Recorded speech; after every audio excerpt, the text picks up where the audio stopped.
அடியேன் ராமானுஜதாசன். அனைவருக்கும் வணக்கம். இன்னைக்கு நம்ம ராமானுஜ நூற்றந்தாதியில 10வது பாசுரம் பார்க்கலாமா?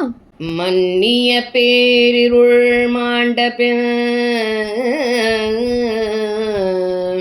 கோவனுள் மாமலராள் தன்னோடு மாயனை கண்டமை காட்டும் தமிழ் தலைவன் பொன்னடி போற்றும் ராமானுஜர் கண்பு பூண்டவர்தாள் சென்னிய சூடும் திருவுடையார் என்றும் சீரியரே.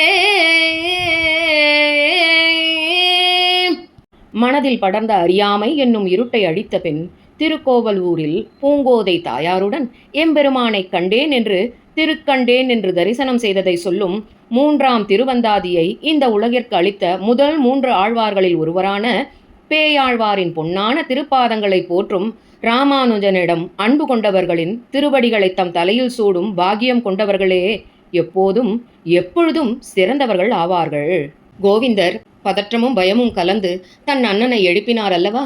இனி அவர் என்ன சொன்னார், அதற்கு ராமானுஜர் என்ன பதில் கூறினார் என்பதை பார்க்கலாமா? வாருங்கள். கோவிந்தா, என்ன ஆயிற்று உனக்கு? ஏன் பயமும் பதற்றமுமாய் இருக்கிறாய்? ஏதேனும் மிருகங்களை பார்த்தாயா? பயந்தாயா?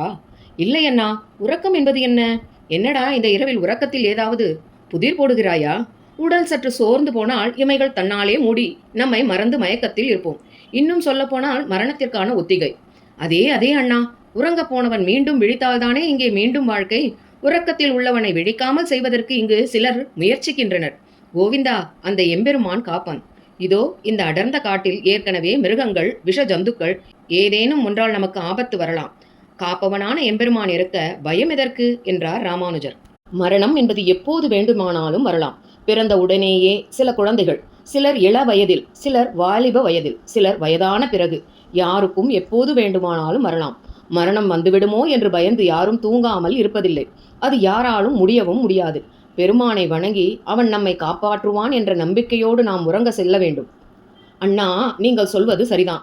மிருகங்கள் நம்மை பார்த்தவுடன் அதன் உணவிற்காக அல்லது நம்மை பார்த்த பயத்தில் நம்மை தாக்க வரும்.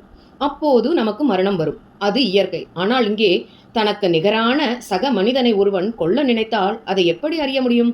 அதிலிருந்து நாம் எப்படி தப்பி பிழைக்க முடியும்? உண்மைதான் கோவிந்தா. 6 அறிவு நமக்கு என்று நாம் பெருமை கொண்டாலும் அடுத்தவன் மனதில் இருப்பதை அறிய இயலாது. அது குறையா நிறையா தெரியவில்லை. இப்படி நம்மை சுற்றி இருப்பவரின் மனநிலை நாம் அறியாத ஒன்று.